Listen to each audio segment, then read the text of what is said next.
Good day, families of Windsor Park Math. My name is Paul Marlette. For those of you who I haven't met yet, I am the math specialist for all of the junior high math students.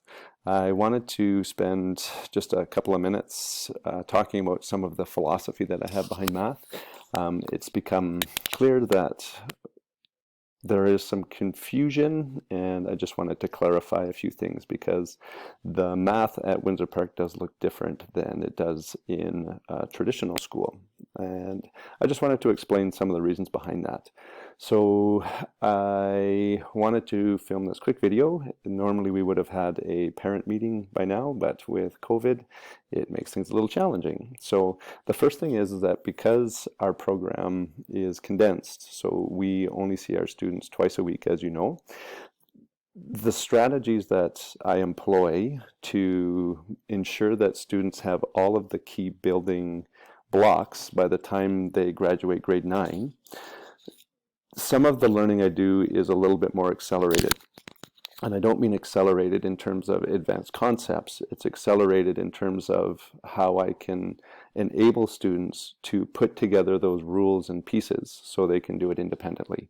So starting out in grade 6, I stray a little bit from the program of studies in terms of how much the students are exposed to.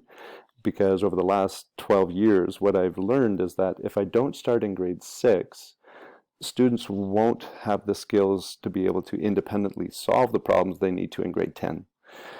Grade 6 and grade 8, it's a little bit like a fire hose at sometimes. So what the students are exposed to in class is a lot, because what I've learned through my study and my research in terms of how to accelerate students' retention of skills and to build the skills, they need to have a full picture of what the unit is in order for them to kind of break that down to do the stuff that's required of them. So for example, in grade 6 recently, they get exposed to the entire integer unit, which is just positive and negative numbers. So they'll see everything, and they don't have to be able to do the skills on their own until grade 8. But what I've found is that if they don't hear the rules 3 years in a row, the same rules, then by grade 9 they still don't know it. So at times, if your students are saying, "Oh, there's so much," that's actually by design. So the other big thing that we've talked about this year is my focus, and it may sound a little counterintuitive, but I want students to be failing at least like 60, no, not 60, at least 20 to 30, 40% of the time in class.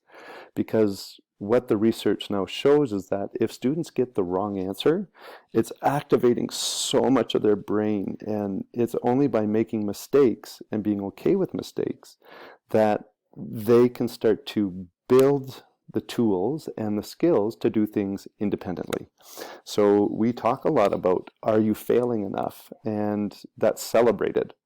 Now, when we actually dial back into the actual skills in the curriculum, most students look at it and go, is this all we have to do? Like, this is really easy. So although I'm exposing them to the higher levels of skill, I can only grade them based on the grade. Let's say they're in grade 6, I can only grade them on the grade 6 outcomes. Okay, so as a result, in grade 6, most students do really well if they're keeping up with the work. Okay, so I just wanted to make that clear, and sometimes I overload students in their minds.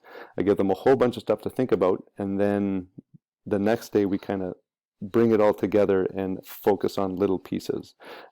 And again, because I'm not focused on have to get all these little skills done, we're trying to build a different way of thought. So when students can think through math, exciting things happen.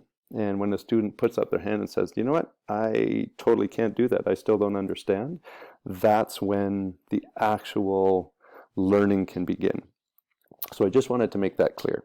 The other thing I wanted to do is just talk about the D2L shell and some of the challenges that I'm facing this year with COVID and the whole idea that we could potentially go to isolation sometime this year. We don't know if that's going to happen, but how that is showing up, and to answer a couple quick questions. So hopefully, can I switch over? There we go. Okay, so this is, there we go. Hopefully you can see the D2L shell. I'll have to check that after. So in D2L, we were asked to build our shells so if we did have to go into some form of isolation and go online like we did last year, our shells were ready to go and students had the skills to transition within like a day. So this year I'm collecting more than I have ever. Normally I would work with journals in class to track student progress, but as I mentioned, if we do have to go online, that doesn't work anymore. So I'm collecting about one piece a week is kind of what I'm shooting for. So this is the D2L shell. If you ever need to get a hold of me, like my email is always on here. I've tried to keep this fairly clean and very simple. So the announcements, this is what's expected of students for that week, and also some important information. Now, I know that looks fairly straightforward, but I would say probably less than 50% of students actually read this one slide every week. Here's a classic example. Here's the one from October 5th, the green one. So integer project, do one of the crossword puzzle, the game project, the calorie counting. Or option B, 15 order of ops integer problems. Now, number 2 says D2L quiz. I had less than, out of almost 100 students, I think I had 7 students actually click this link, which takes them right to the quiz. So just, I would really encourage parents to jump on here on Friday. They're always posted by Friday afternoon, and just take a look. So this week, week 6, to be submitted next week, there's nothing, I'm not expecting anything new this week. So I didn't assign any homework. This is one of my catch-up weeks. But they can review these past assignments to find out what was due. Okay, story problems, minimum 15. This one is long division multiply sheet. Now all of these are embedded within the program as well. So if students don't have those sheets, they have access to them either through a link or in the content. Okay. Now the assignments, this is where it's getting a little confusing for people, because online I build these assignments. And you'll notice here that it says not submitted. So this is what a student would see. And I took off the due dates because it was stressing students out. So if we go online, the only way students can get their work to me is by taking a PDF photo. I have a video embedded within the program that shows students how to actually take photos, combine it into a single PDF, and to upload it into the proper assignments tab. Now some students are submitting stuff digitally because it works for them. However, because we're in a blended program, I'm also giving students the option to hand it in physically, which right now works even better. So if it says not submitted, that just means they haven't submitted the assignment virtually. Because of the amount of stuff that I'm bringing in, I am behind in my marking and keeping up to date with that. So I've told students I need till about the 23rd of October, 25th of October, somewhere around there, to update everything. So even if it says not submitted, while we're in the blended program, meaning face-to-face and online, they will see their grade in the marks in their grade program. So if they have a mark for this, please don't worry if it hasn't been submitted, because this just means it hasn't been submitted online. So this is one of those quirks between a blended program and a full online program. So I just wanted to make that really clear. The other one is this discussions. So whenever students come in, there's a private discussion. So right here, this is all of my students.